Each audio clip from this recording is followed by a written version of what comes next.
Este modestísimo obelisco fue erigido por los holguineros en la década de 1950 a la memoria de Federico Capdevila, el capitán español que defendió a los 8 estudiantes de medicina fusilados en La Habana en 1871. Y aquí en una de las paredes del preuniversitario Enrique José Varona, la placa refleja la voluntad consistorial de la época para que la calle que pasa por uno de los laterales de la escuela lleve el nombre del honorable militar. ¿Tiene usted información sobre las cercanas relaciones que tuvo Federico Capdevila con Holguín? Mi amigo César Hidalgo me ayudará a contar esta historia, ¿verdad? Como no, una historia que debe ser la causa por la que desde hace muy poco tiempo las guaguas que salen desde aquí, desde el parque infantil, dicen que salen desde Capdevila, cuando en realidad deberían decir que salen desde la cortísima calle Habana. Si quiere conocer cada detalle, acompáñenos para que sea testigo de los tiempos. Vamos.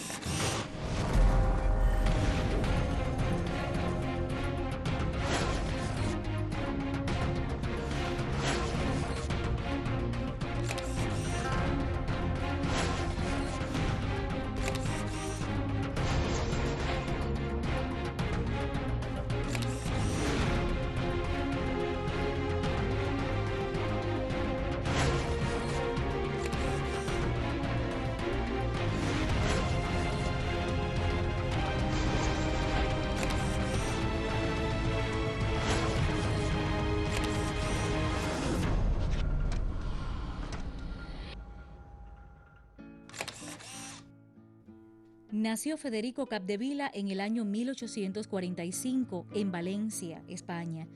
Hijo de militar, siguió la tradición de la familia y con 17 años se graduó en el Colegio de Infantería de la Reina.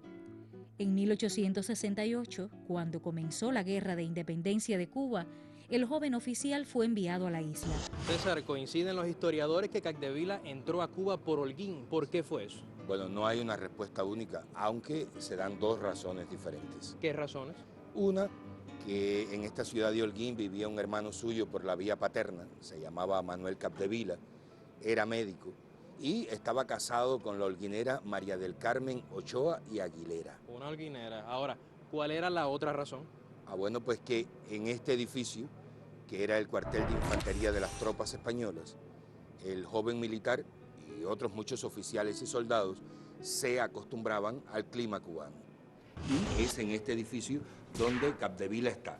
Parte de 1869, todo 1870 y principios de 1871. Saca cuenta que es la fecha en que está la Guerra de los 10 años. Plena Guerra de los 10 años. El capitán general llama a un grupo de oficiales que estaban a lo largo de toda Cuba a que fueran a La Habana, donde les iban a asignar tareas específicas. ¿Y Federico Capdevila se fue para La Habana, sí? Se va para La Habana y estando en La Habana suceden los acontecimientos que todos conocemos, fusilamiento de los estudiantes de medicina. Antes a Capdevila lo nombran juez defensor por oficio de los estudiantes acusados. La defensa de Capdevila a los estudiantes fue justa y digna. Luego, se negó a firmar la sentencia. Ha quedado en la memoria colectiva cubana que el capitán Capdevila rompe su espada. Y es una forma de protestar. Él no estaba de acuerdo con lo que había sucedido con los estudiantes. ¿Y ahora cómo entonces se relaciona su vuelta a Holguín? Porque inmediatamente que él defiende a los estudiantes, adquiere esa aptitud a favor de ellos, los voluntarios de La Habana no se lo iban a permitir, no se lo iban a perdonar. Yo me imagino que la reacción debe haber sido bastante dura. Fue vulgar y Capdevila tuvo que abandonar La Habana y regresa nuevamente a Holguín. César, ¿y cómo fue que recibieron los holguineros al defensor de los estudiantes de medicina? Bueno, pues los criollos se lo agradecieron y los españoles no se lo echaron a ver. Capdevila estuvo 3 meses en Holguín. ¿Y después de esos 3 meses en Holguín, qué fue lo que pasó? Mira, no hay información de dónde estuvo Capdevila desde febrero de 1872, que fue cuando se marchó de Holguín, hasta finales de 1873. ¿Y qué fue lo que pasó ese año, en 1873? Bueno, pues que en Santi Espíritus se casa con la criolla Isabel Piña y entonces queda el documento de su casamiento, por eso es que tenemos noticias de él. ¿Entonces se quedó en Santi Espíritu? No se pudo quedar en Santi Espíritu, Continuaban los voluntarios amenazándole de muerte, ahora ya no solo a Capdevila, sino también a la esposa, por lo que el matrimonio se tuvo que marchar hacia España y no regresaron, sino hasta 1878, cuando se estaba acabando la guerra. Seguimos eso.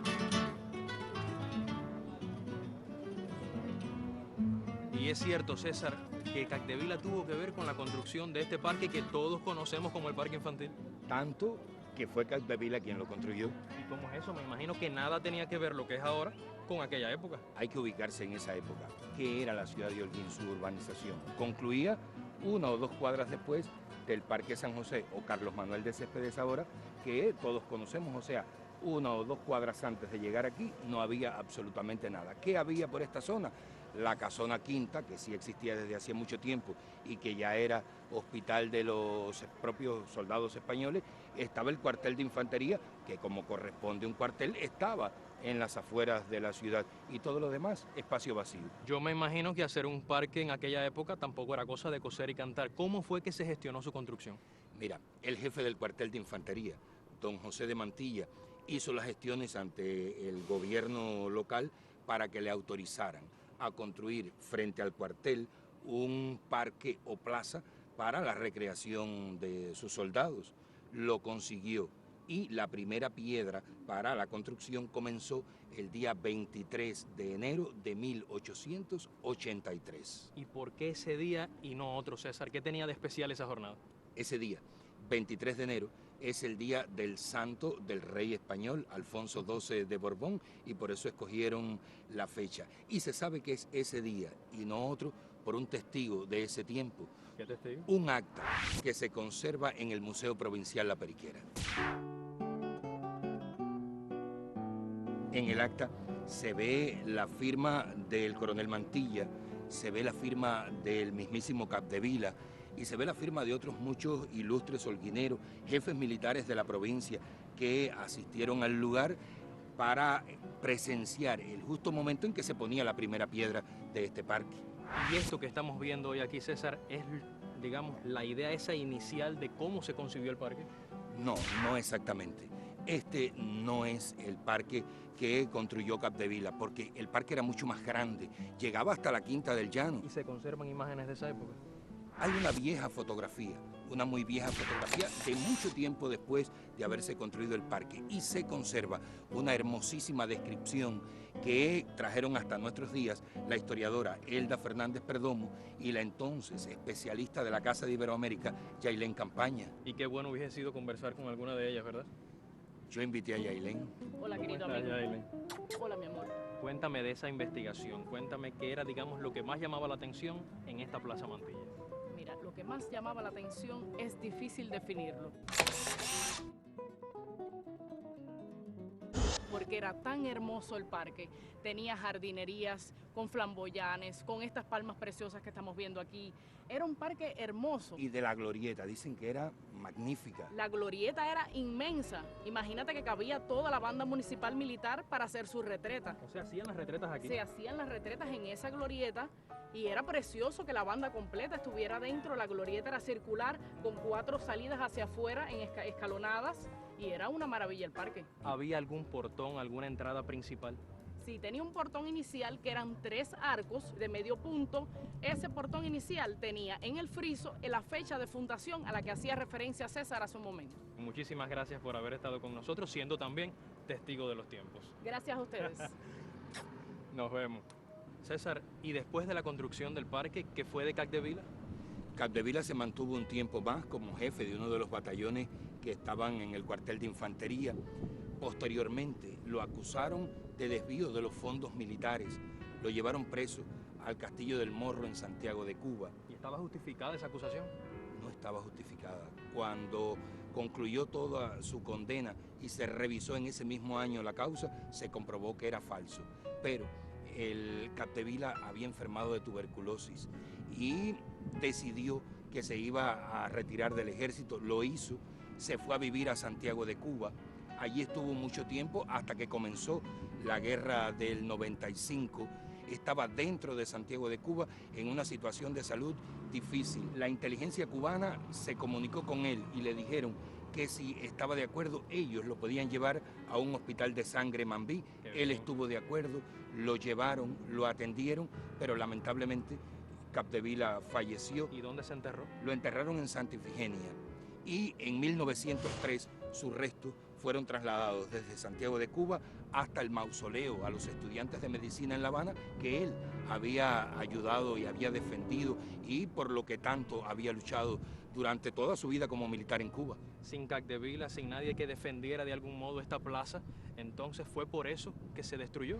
Mira, en plena guerra del 95, esta plaza fue la que se usó, el mando militar holguinero usó para la reconcentración que el capitán general Weyler había ordenado.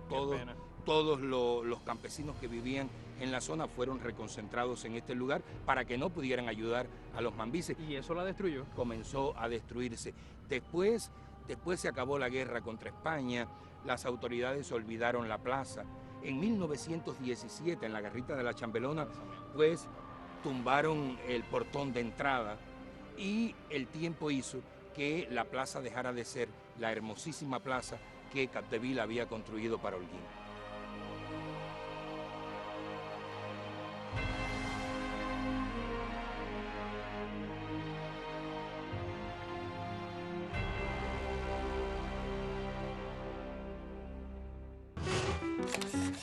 Después del golpe de Estado que protagonizó en 1952 y para congraciarse con los holguineros, Fulgencio Batista construyó en la vieja Plaza Mantilla un parque infantil al que puso por nombre el de su esposa, la primera dama, Marta Fernández de Batista. Desde entonces ha estado aquí esta paloma, obra del escultor Mario Santí, el mismo que hizo el martí del cementerio Santa Ifigenia y que durante más de 6 décadas ha sido cabalgada por los niños holguineros. Yo creo que eso la hace, sin duda alguna, una fiel testigo de los tiempos. Nos vemos la próxima semana, amigos.